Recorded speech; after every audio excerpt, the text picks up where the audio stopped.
আজকে আমরা যে পাকিস্তান আমাদের যে নিরীহ হিন্দুদের উপর অত্যাচার করেছিল এবং নিরীহ যে হিন্দুস্তানের যে জনগণ ছিল তাদেরকে হত্যা করেছিল তার প্রতিবাদে এবং কালকে যে আমাদের ইন্ডিয়ান এয়ারফোর্স পাকিস্তানের উপর যে অ্যাটাক করেছে সেটাতে আমরা কিছুটা আপ্লুত হয়েছি।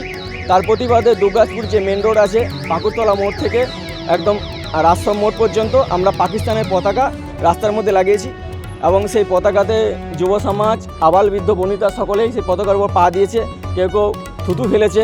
হ্যাঁ, এই সমস্ত কার্যক্রম আমরা আজকে করেছি। এখন এই কার্যক্রম আমাদের এই সময় শেষ হলো। এটা দুর্গাপুরের যে দেশপ্রেমী যুব সমাজ, স্বদেশপ্রেমী দেশভক্ত যুব সমাজ একত্রিত হয়ে এই কাজটা করেছে। এরা কোনো নির্দিষ্ট সংগঠন করেনি, কোনো অরাজনৈতিক, একটা পুরোপুরি যুব সমাজের দ্বারা হয়েছে। এটা ভারতীয় হিসেবে আমরা খুব গর্বিত বোধ করছি, কারণ যে সিঁদুর যে স্বামীর উদ্দেশ্যে সিঁদুর পড়তো প্রতিনিধিরা, তাদেরকে হত্যা করে প্রতিনিধিদের কাছ থেকে সিঁদুরকে ছিন্ন করে নেওয়া হয়েছে। কিন্তু এই যে অপারেশন সিঁদুর চালের নামটাতেও আমরা খুব খুশি এবং আমরা পুরোপুরি খুশি নয় যে অ্যাটাক একটা হয়েছে, 9টা জায়গায় করেছে অ্যাটাক আতঙ্কবাদী সংগঠনের। কিন্তু আমরা চাইছি প্রধানমন্ত্রীর কাছে আমাদের আবেদন থাকবে আরও যেন বৃহত্তর অ্যাটাক হয়, একদম আতঙ্কবাদীকে পুরোপুরি শেষ করে দেবে। পুরো আতঙ্কবাদ, আমাদের কোনো সাধারণ জনগণের প্রতি আমাদের কোনো রোষ নাই, আতঙ্কবাদটাকে শেষ করে দিতে হবে।